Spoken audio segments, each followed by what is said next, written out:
इस एपिसोड में हम लोग और कुछ बेहतरीन सवालों को देखने वाले हैं। पहला ही सवाल आपके सामने 8 नंबर का है, जो कि क्षेत्रफल निकालना है। x बराबर 0 एवं x बराबर 2 पाई के मध्य वक्र y बराबर cos x से घिरा हुआ। बहुत ही इंटरेस्टिंग क्वेश्चन है। आप देखेंगे इसमें किस प्रकार से प्रगुण का यूज होता है। देखिए, क्षेत्रफल का तो फार्मूला बहुत इजी होता है। हम थोड़ा सा यहाँ पे शॉर्टकट में लगा रहे हैं, चूंकि 8 नंबर का है तो आप लोग पूरी तरीके से इस पे रखिएगा। देखिए, यहाँ पर होता है लिमिट x बराबर 0 से x बराबर 2 पाई, क्लियर। और ये होता है y dx। अब यहाँ पर अगर cos x का हम आपको ग्राफ सिखाएं तो कुछ ग्राफ इस तरह से करके होता है, कुछ ऊपर जाता है, कुछ नीचे जाता है, नीचे जाता है, वो निगेटिव होते हैं। लेकिन इसको ना समझा के हम यहाँ पे देखिए चतुर्थांश का प्रयोग करने जा रहे हैं, और गलती क्या होती है इसको भी अभी हम यहाँ पे बताएंगे। देखिए, ये 0 है, ये x इक्वल टू 2 पाई है, और ये y की वैल्यू कितनी है, cos x dx। अब यहाँ पर मिस्टेक क्या होती है, ज्यादातर लोग cos x का समाकलन कर देते हैं sin x और 0 से 2 पाई लिमिट को रख देते हैं और कहते हैं आंसर आ गया। लेकिन यहाँ पर 0 से 2 पाई में क्या इसका डायरेक्ट इंटीग्रेशन हो सकता है, इसको हम लोग चेक करेंगे, क्योंकि इसके ग्राफ को भी दिखाया था हम लोग, ये ऊपर नीचे तरीके से जाता है। देखिए, यहाँ पर ये 0 है, और ये यहाँ पर है 90 पाई बाई 2, और ये 180 पाई, ये 3 पाई बाई 2, और ये फिर से 2 पाई, और इस तरीके से हम लोग यहाँ पे चलते हैं। 4 खाने होते हैं। देखिए, जो cos x है, cos x का चिन्ह देखते हैं किस खाने में कैसा होता है। देखिए, यहाँ पर cos जो है वो आपका प्लस होता है, ठीक है, सभी प्लस होते हैं। यहाँ पर cos आपका माइनस होगा, शुगर 2, यहाँ पे भी cos माइनस होगा, कॉफी, यहाँ पर आपका क्या हो जाएगा, प्लस हो जाएगा। तो ये जो cos है, पहले खाने में प्लस, दूसरे तीसरे में निगेटिव, चौथे में प्लस हो जाता है। इसका मतलब अब जो 0 से 2 पाई की रेंज आपको दिख रही है, ये देखिए, एक तो 0 से पाई में डिवाइड होगी, पाई बाई 2 में। इसका मतलब आप इस चित्र को देखेंगे ध्यान से, 0 से पाई बाई 2 में जा रहे हैं, ये देखिए। और यहाँ पे cos कैसा होता है, प्लस का होता है, क्लियर, ये हो गया। उसके बाद दिख रहा है पाई बाई 2 से आगे बढ़ेंगे, पाई में माइनस होता है, लेकिन हम और आगे बढ़ सकते हैं 3 पाई बाई 2, क्योंकि यहाँ भी माइनस होता है। इसका मतलब अब पाई बाई 2 से 3 पाई बाई 2 यानी प्लस, पाई बाई 2 से 3 पाई बाई 2 डायरेक्ट आ सकते हैं, और इसमें cos कैसा होता है, माइनस का होता है, तो लिख देंगे minus cos x dx, clear. अब यहाँ पे 3 पाई बाई 2 से 2 पाई जब पहुंचेंगे तो ये फिर से प्लस का हो जाता है, तो ये हो जाएगा 3 पाई बाई 2 से 2 पाई, और ये कितना हो गया, फिर से cos x dx हो गया। ये सबसे खास बात थी, क्योंकि ग्राफ के अकॉर्डिंग कहीं पे प्लस होता है, कहीं माइनस होता है, इस रेंज के अकॉर्डिंग, तो इसको ऐसे ब्रेक करना था। अब यहाँ पे मेन समाकलन का स्टार्टिंग हो रही है। देखिए, cos का समाकलन sin x, और ये 0 से पाई बाई 2, ये चिन्ह यहाँ पे निगेटिव हो जाएगा।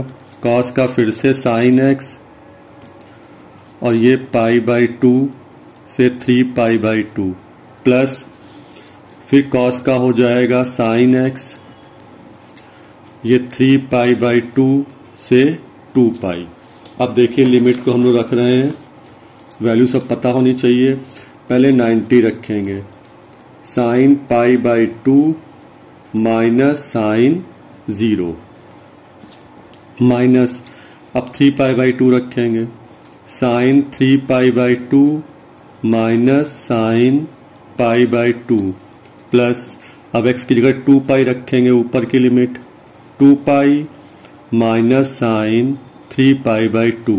अब इन सब की वैल्यू पता होनी चाहिए।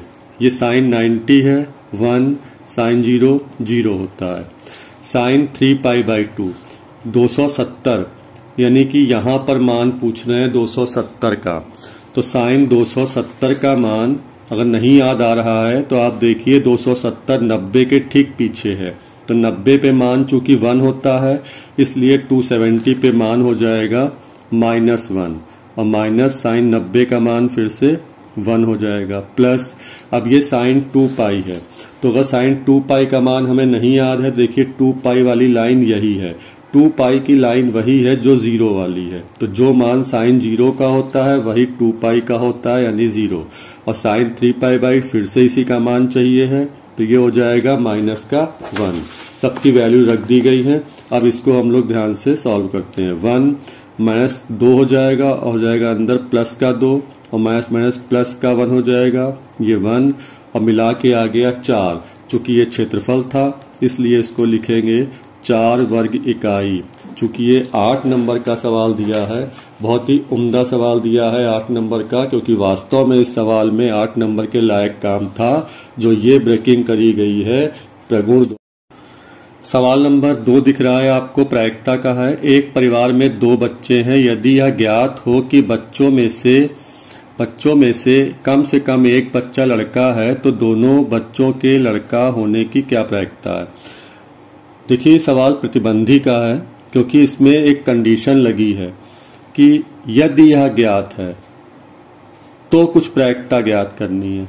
चलिए समझाते हैं शुरुआत से आपको। हम यहाँ देखते हैं एक परिवार में 2 बच्चे हैं, तो हम लोग इनकी संभावनाएं व्यक्त करेंगे। देखिए ये सैंपल स्पेस आ रहा है, टोटल आउटकम्स आ रहे हैं, कुल संभावनाएं क्या हो सकती हैं। मान लीजिए ये 2 बच्चे आपके सामने हैं और आपने इनको देखा नहीं है, देख लेंगे तो मालूम पड़ जाएगा लड़का है कि लड़की है। बस आपको पता है, सुना है कहीं आपने कि उनके एक परिवार में 2 बच्चे हैं, तो हम लोग सिर्फ दूर बैठ के संभावनाएं ही व्यक्त करेंगे। क्या हो सकता है, देखिए या तो दोनों लड़के हो सकते हैं, या दोनों लड़कियां हो सकती हैं, या पहले लड़का होगा फिर लड़की हो जाएगी, या पहले लड़की होगी और फिर लड़का हो जाएगा। ये 4 संभावनाएं आ सकती हैं, यानी नंबर ऑफ एस, टोटल संभावनाएं 4 आ गई। अब देखिए क्या लिखा है, एक कंडीशन तो ये लिखी है, ये ज्ञात है कि बच्चों में से कम एक बच्चा लड़का है। तो हम लोग पहली घटना लिखने जा रहे हैं, कम से कम एक बच्चा क्या है, लड़का है। इस घटना को हम लोग ए मान ले रहे हैं। अब हम लोग इसमें से देखेंगे कम से कम एक बच्चा लड़का है, यानी एक लड़का कहाँ दिख रहा है आपको, देखिए ये लड़का और ये लड़का, इसका मतलब है BG और GB, इसमें तो एक लड़का हो गया। लेकिन लगा है कम से कम एक बच्चा लड़का है, तो जब कम से कम लगा है तो दोनों लड़के भी हो सकते हैं, इसका मतलब यहाँ पे BB भी आ जाएगा। तो नंबर ऑफ ए कितना आ गया, 3। इसका मतलब प्रोबेबिलिटी ऑफ ए कितना आ गया, 3/4। ये कौन सी प्रोबेबिलिटी आई, ए घटना की प्रायिकता निकल आई। कौन सी घटना ये थी कि कम से कम एक बच्चा लड़का है, ये आ गई। अब देखते हैं दूसरी घटना कौन सी है, दोनों बच्चों के लड़का होने की प्रायिकता। अब दूसरी घटना जा रही है, दोनों बच्चों के लड़का होना, ठीक है। इस घटना को हमने बी मान लिया, तो दोनों लड़के हैं तो क्या आएगा, BB, ठीक। तो नंबर ऑफ बी आ गया मेरा कितना, 1।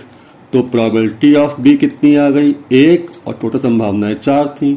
तो देखिए ये 2 जो घटनाएं दी थी, इन दोनों की हमने प्रायिकता निकाल ली। अब यहाँ पे हमें ध्यान देना है, इन दोनों में हम लोग कॉमन सेक्शन को भी देखेंगे कि ए और बी में कॉमन क्या है। तो कॉमन आपको दिख रहा है दोनों में BB है, यानी एक घटना दोनों में कॉमन है।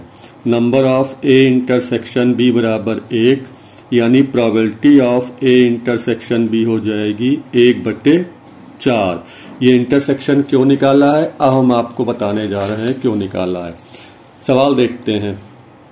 देखिए यहाँ पे 2 घटनाएं थी, बच्चों में से कम एक बच्चा लड़का है, इस वाली घटना को हमने ए माना था, क्लियर। फिर दोनों बच्चों के लड़का होने की प्रायिकता, इस वाली घटना को हमने बी माना था। लेकिन इन दोनों घटनाओं में दिख रहा है प्रतिबंध है कि यदि यह ज्ञात है, यानी ए वाली घटना हमें ज्ञात है, ए वाली घटना जो है वो ज्ञात है, तो बी वाली घटना की प्रायिकता हमें निकालनी है। तो प्रतिबंधी में यही होता है, जब एक घटना पहले ही घट चुकी होती है और दूसरी घटने वाली होती है, उस पर डिपेंड होती है, तो हम लोग कहते हैं ये प्रतिबंधी प्रायिकता है। तो जो घटना घट चुकी होती है उसको हम लोग अपॉन में रखते हैं। ये प्रतिबंधी का एक प्रेजेंटेशन हो रहा है, यहाँ पर है कि बच्चों में से कम एक लड़का है, ये पता है, यानी ए वाली घटना ज्ञात है तो नीचे है, प्रायिकता बतानी है बी वाली घटना की, तो ये बी ऊपर हो जाएगा, ये निकालना था हम लोग को, ये प्रतिबंधी है। तो ऊपर हो जाएगा इन दोनों के इंटरसेक्शन की प्रायिकता और नीचे हो जाएगी सिर्फ प्रोबेबिलिटी ऑफ ए। तो ऊपर इंटरसेक्शन की प्रायिकता आपको दिख रही है 1/4, तो ये हो जाएगी 1/4 और नीचे प्रोबेबिलिटी ऑफ ए हो जाएगी 3/4, 4 से 4 कट गया तो ये आंसर आ गया 1/3 और यही मेरा आंसर हो गया। ये 2 नंबर का सवाल प्रायिकता का था। देखते हैं हम लोग अगला क्वेश्चन। सवाल नंबर 3 आपके सामने है, ये भी वेक्टर का है 2 नंबर में। यदि सदिश इतना और इतना परस्पर लंब है सिद्ध करें 3a + 2b = 0। लंब वाला सवाल बताया था, बहुत इंपॉर्टेंट है, पिछले वीडियो में भी सवाल 2-3 इसके आ चुके हैं। देखिए कितना आसान सा सवाल दिख रहा है आपको। तो लंब है तो क्या बताया था, इन दोनों का जो डॉट है वो 0 हो जाता है। तो हम लोग पहले मान लेते हैं, यदि पहला वेक्टर मान लेते हैं हम लोग हैं वेक्टर a बराबर ये है ai + 2j + 3k और b वाला वेक्टर मान लेते हैं 3i + bj। आपको दिख रहा है यहाँ पे k नहीं है तो आप चाहो तो 0 के लगा सकते हैं। अब यहाँ पर दिखा है परस्पर लंब है तो हम शॉर्ट में लिख रहे हैं, चूंकि वेक्टर परस्पर लंब है इसलिए जो इनका अदिश गुणा है a.b ये कितना हो जाएगा, 0 हो जाएगा। तो ये हो जाएगा ai + 2j + 3k और ये डॉट और b हो जाएगा 3i + bj और ये 0k = 0। अब सिखाया था हम लोगों ने क्या होता है, i का i वाले से कर देंगे, j का j वाले से कर देंगे और k का k वाले से कर देंगे अचरों का गुणा, क्योंकि i.i j.j और k.k जो है 1 बन जाएगा और इसके अपोजिट करने पर वो क्या बन जाएगा, 0 बन जाएगा। इसलिए i का i से करने पे ये हो जाएगा, a का 3 से करने पे हो जाएगा 3a, फिर 2 का b से करने पर ये हो जाएगा 2b और 3 करने पे हो जाएगा 0 = 0। यहाँ 3a + 2b = 0।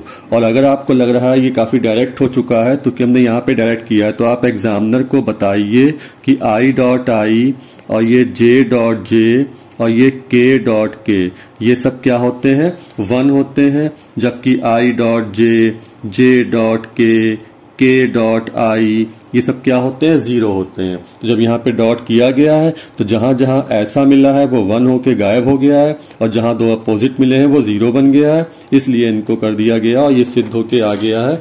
देखिए 2 नंबर में सवाल था, बहुत ही आसान था। देखते हैं हम लोग अगला क्वेश्चन। 2 नंबर का एक बहुत शानदार क्वेश्चन 4 है, यदि tan 1x + tan 1y + tan 1z बराबर पाई तो सिद्ध करें x + y + z = xyz। देखिए पूरा डायरेक्ट ये फार्मूले पे सवाल है, अगर आपको फार्मूला आता है तो बहुत जल्दी ये सवाल आपका फिनिश हो जाएगा, पूरे नंबर आपको मिल जाएंगे। ये डायरेक्ट फार्मूला होता है, tan 1x + tan 1y + tan z का होता है tan 1 क्या होता है, x + y + z - xyz / 1 - xy - yz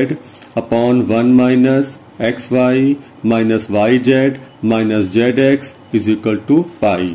tan 1 उधर ले जाएंगे तो ये बन जाएगा tan पाई और यहाँ लिखा रहा x + y + z - xyz / 1 - xy - yz - zx। यहाँ लिखा रहा x + y + z - xyz 1 - xy - yz - zx। tan पाई की वैल्यू होती है 0, नीचे 1 है, क्रॉस मल्टीप्लाई करेंगे, इसकी मल्टीप्लाई 1 से करेंगे तो x + y + z - xyz का मल्टीप्लाई 1 से यही हो जाएगा और नीचे का सारा मल्टीप्लाई होकर जाएगा 0 में तो ये 0 बन जाएगा। इसलिए x + y + z हो गया xyz और ये सिद्ध हो गया। 2 नंबर का डायरेक्ट फार्मूले पे सवाल बेस्ड था, बहुत ही इंपॉर्टेंट, इसलिए एग्जाम से पहले इस श्रृंखला को चालू किया गया है कि बहुत उम्मीद है कि अगर ये कंटिन्यू चलाएंगे हम और आप लगातार इन सवालों का अभ्यास करते रहे तो एग्जाम में निश्चित रूप से इनके आसपास या ऐसे सवाल आपको मिलेंगे और आप पेपर को संभाल लेंगे। चलिए देखते हैं इस वीडियो का अंतिम सवाल 5वां। देखिए 5 नंबर का सवाल आपके सामने है, सिद्ध करना है tan 1 1/2 + tan 1 1/5 + tan 1 1/2 = π/4। तो हम लोग लेफ्ट हैंड साइड लिखते हैं और देखते हैं सवाल में क्या होने जा रहा है। देखिए अगर आप इसको देखें तो ये सवाल अभी जो पिछले केस में हमने बताया था आपको, ये formula tan inverse x plus ये वाला, ये फार्मूला यही यहाँ लग रहा है, ये x है, ये y है, ये z है। लेकिन अगर हम इतना लंबा सा ये फार्मूला यहाँ पर यूज करेंगे तो आपको दिख रहा है सारी भिन्ने हैं, तो बहुत कॉम्प्लिकेटेड यहाँ पर हो जाएगा। गलत बिल्कुल नहीं है, अगर आप इसे यहाँ पे रख के लासा लेके सब संभाल सकते हैं, बहुत अच्छी बात, आप कर लीजिए। लेकिन ऐसे केस में जब लगे कि कुछ कठिन सा जा रहा है तो हम लोग पहले इसमें अप्लाई करने जा रहे हैं, क्योंकि ये 2 का फार्मूला बन गया है जो कि इजी होता है। कौन सा? tan inverse x plus tan inverse y बराबर tan inverse x plus y upon 1 minus x y. ये वाला फार्मूला अगर हम यहाँ पे लगा देंगे तो पहले 2 में लगा देंगे तो ये क्या बनेगा, देखिए tan इनवर्स x 1/2 प्लस 1/5, ये लगा रहे हैं फार्मूला हम लोग, अपॉन 1 माइनस 1/2 1/5, और आगे ऐसे ही tan इनवर्स 1/8 लिखा रहा। अब इसको सही कर दें, tan इनवर्स देखिए लासा लीजिए, ऊपर सही करिए तो ये हो जाएगा ऊपर 7/10 और नीचे 10 हो गया 9/10, तो नीचे 9 हो जाएगा और 10 कट जाएगा। क्लियर है? ऊपर लासा लेंगे तो ये आएगा 7/10 और नीचे लासा लेंगे तो 10 में से गया 9/10, 10 कट गया, ये आ गया और ये बन गया tan इनवर्स 1/8। अब देखिए ये आसान हो गया। फिर ये बन गया x और y, तो फिर यहाँ पे हम लोग यही फार्मूला अप्लाई कर दें तो tan inverse 7/9 plus 1/8 upon 1 minus 7/9 और 1/8, और ऊपर देखिए इसमें भी लासा लें 7/9 प्लस 1/8, तो 9 8 72, 8 7 कितना 56, और यहाँ पर हो जाएगा 9, नीचे भी 9 8 72, तो 72 माइनस 7, और 72 जो है वो लासा कट जाएगा, तो ये हो जाएगा tan इनवर्स, ऊपर जोड़िए 9 6 15 का 5 और ये हो गया 65, 72 से 7 को घटाइए, 12 से 7 गया और ये 65, ये कट गया और ये आ गया tan इनवर्स 1। और हम लोग जानते हैं 1 जो होती है वैल्यू ये 45 डिग्री की होती है, π/4, और ये हो गई राइट हैंड साइड। तो देखा कैसे एक लंबा सा फार्मूला मांग रहा था यहाँ पे x plus y plus z का, लेकिन चूंकि भिन्ने थी इसलिए हमने 3 में ना लगा करके पहले 2 में लगा दिया, फिर ये सिंप्लीफाई होके आ गया, फिर तीसरे वाले का यूज करके फिर हमने एक्स वाई लगा दिया। इससे क्या हुआ, कैलकुलेशन बहुत टफ नहीं हुआ और हम आसानी से अपने आंसर तक पहुंच गए। इन सवालों का अभ्यास करिएगा। हम लोग अगले वीडियो में और अच्छे से 5 सवालों को कवर करेंगे। Thank you.